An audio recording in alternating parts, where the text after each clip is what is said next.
बटानी जैसा दे रहा है ऐसे मुफ्त में जो दे रहा है उसके लिए खिलाफ है राहुल गांधी और कांग्रेस पार्टी। तो जब मेरा नेता जो आवाज़ उठाएंगे, मेरे नेता के साथ चलने का जिम्मेदारी मेरा है। इसीलिए मेरा नेता जो बात उठा रहा है, बार बार मेरे नेता राहुल गांधी जी ने जो कह रहा है, उनके साथ में कदम कदम चलाने का मेरा जिम्मेदारी है।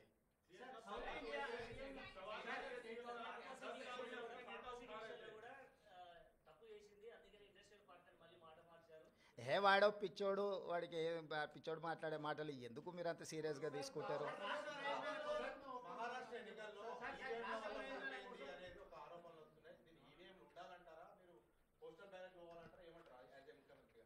నేను ముఖ్యమంత్రి కాదు, కాంగ్రెస్ పార్టీ విధానమే ఈవీఎం కాదు, బ్యాలెట్ మీద ఎన్నికలకు పోవాలని కాంగ్రెస్ పార్టీ విధానము. కాంగ్రెస్ పార్టీ కార్యకర్త నుంచి ఏఐసిసి అధ్యక్షుడు వరకు ఈ దేశంలో జరిగే ఎన్నికలు బ్యాలెట్ పేపర్ ద్వారా జరగాలనేది మా పార్టీ విధానము. ఎవరమైనా ఆ విధానానికి కట్టుబడి ఉంటాం, అది మా పార్టీ విధానం.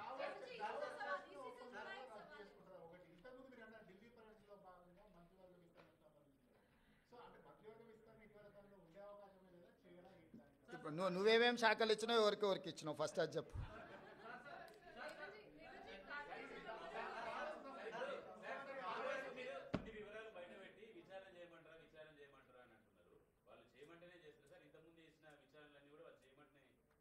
వాళ్ళు అడిగితేనే చేసినాం కదా, అసెంబ్లీలో వాళ్ళే అడిగినారు కదా, విచారణ చేయండి మీకు దమ్ము ఉంటాయని వాళ్ళు సవాల్ విసిరినందుకే కదా. సాగునీటి పారుదల దాంట్లో వాళ్ళే సవాల్ విసిరినరు, దీంట్లో వాళ్ళే సవాల్ విసిరినరు, విద్యుత్ దాంట్లో. ఇప్పుడు కూడా మిగతా దాంట్లో కూడా నన్ను పోలీస్ స్టేషన్లో పెట్టమని ఆయన్నే అడుగుతున్నాడు. సో ప్రతిపక్షానికి ఇవ్వాల్సిన గౌరవం మేము ఇవ్వాలి కదా, అడిగినప్పుడు చేయకపోతే బాగుండదు కదా.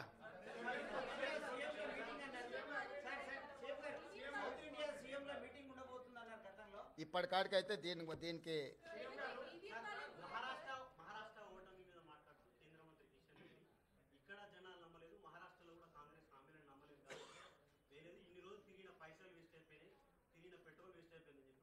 కిషన్ రెడ్డి గారికి ఒక విషయం స్పష్టంగా మీరు చెప్పండి, మీ ద్వారా నేను కూడా చెప్తాను. ఈ దేశంలో 2 లోక్సభ ఎలక్షన్స్ జరిగినాయి. లోక్సభ ఎలక్షన్లు అనేటివి ప్రధానమంత్రికి సంబంధించిన ఎన్నికలు. ఒకటి కేరళ వాయనాడులో ప్రియాంక గాంధీ, 2 నాందేడ్లో మహారాష్ట్ర. మహారాష్ట్ర మేము గెలిచినామని గొప్పలు చెప్పుకొని జబ్బలు జరుచుకుంటున్నాడు కిషన్ రెడ్డి అక్కడ. ఈ 2 పార్లమెంట్లల్లో నరేంద్ర మోడీని ఓడించి అక్కడి ప్రజలు రాహుల్ గాంధీ నాయకత్వాన్ని, మల్లికార్జున్ ఖర్గే నాయకత్వాన్ని బలపరిచినరు. మహారాష్ట్రలో రాష్ట్ర ప్రభుత్వానికి సంబంధించిన ఓటు మహాయుతికి వేసిండ్రు, కేంద్ర ప్రభుత్వానికి సంబంధించిన ఓటు రాహుల్ గాంధీకి వేసారు. అన్ని అసెంబ్లీలు ఓడిపోయినా నాందేడ్ పార్లమెంట్లో రవీంద్ర చౌహాన్ కాంగ్రెస్ పార్టీ గెలిచింది. దీన్ని బట్టి నరేంద్ర మోడీ నాయకత్వాన్ని, ఆ మంత్రివర్గంలో పనిచేస్తున్న కిషన్ రెడ్డిని చీదరించుకున్నారు, చీకొట్టిరు మహారాష్ట్ర ప్రజలు. కేరళలో రాహుల్ గాంధీ గారికి వచ్చిన మెజారిటీ కంటే ప్రియాంక గాంధీ గారికి ఎక్కువ మెజారిటీ వచ్చింది. ఓటింగ్ పర్సంటేజ్ రాహుల్ గాంధీ గారు పోటీ చేసినప్పుడు 75%, ప్రియాంక గాంధీ గారు పోటీ చేసినప్పుడు 65%. రాహుల్ గాంధీ గారికి 3,64,000 మెజారిటీ వస్తే ప్రియాంక గాంధీ గారికి 4,10,000 మెజారిటీ వచ్చింది. అంటే మోడీ నాయకత్వాన్ని కేరళ తిరస్కరించడమే కాకుండా మహారాష్ట్రలో అద్భుతమైన విజయం సాధించినని గొప్పలు చెప్పుకుంటున్న బీజేపీని పార్లమెంటులో, నాందేడ్ పార్లమెంట్లో ఎక్కడైతే ఉత్తమ్ కుమార్ రెడ్డి గారు ఇన్ఛార్జిగా వ్యవహరించారో ఆ సీటు కాంగ్రెస్ పార్టీ గెలిచింది. ఈ మాత్రం ఇంగిత జ్ఞానం కూడా బీజేపీ నాయకులకు, ముఖ్యంగా కిషన్ రెడ్డి గారికి లేకపోవడం, అలాంటి ఇంగిత జ్ఞానం లేని వ్యక్తిని కేంద్ర మంత్రిగా చేయడం అనేది మన దురదృష్టం. కాబట్టి కేంద్రము రాష్ట్రము 2 వేరు. రాష్ట్రానికి సంబంధించిన తీర్పు ప్రజలు ఒక రకంగా ఇచ్చారు, కేంద్రానికి సంబంధించిన తీర్పు ఇంకొక రకంగా ఇచ్చారు. కర్ణాటకలో 3 అసెంబ్లీ ఎన్నికలు జరిగితే 3 బీజేపీ అత్తా లేదు పత్తా లేదు కాంగ్రెస్ పార్టీ గెలిచింది. వెస్ట్ బెంగాల్లో 6 అసెంబ్లీలు జరిగితే ఒక్క సీట్లో కూడా నాకు తెలిసినంత వరకు బీజేపీకి డిపాజిట్ కూడా రాలేదు, ప్రతిపక్ష పార్టీలు గెలిచినాయి.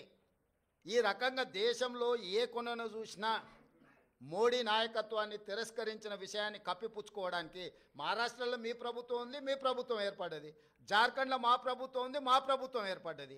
మహారాష్ట్రలో మీకు కొన్ని సీట్లు పెరిగినాయి, జార్ఖండ్లో మాకు కొన్ని సీట్లు పెరిగినాయి. ఇందులో ఏంది గొప్ప, ఏంది వాళ్ళు సాధించింది? ఎందుకు సంబరాలు చేసుకుంటారో నాకైతే అర్థం కాలే.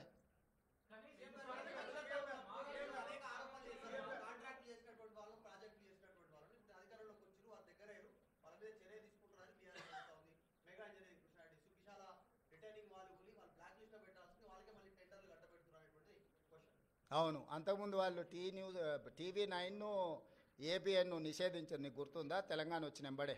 ఇప్పుడు ఏం చేద్దాం? ఏం చేద్దాం చెప్పు? ప్రజాస్వామ్యంలో ప్రతిదానికి ఒక విధానం ఉంటుంది.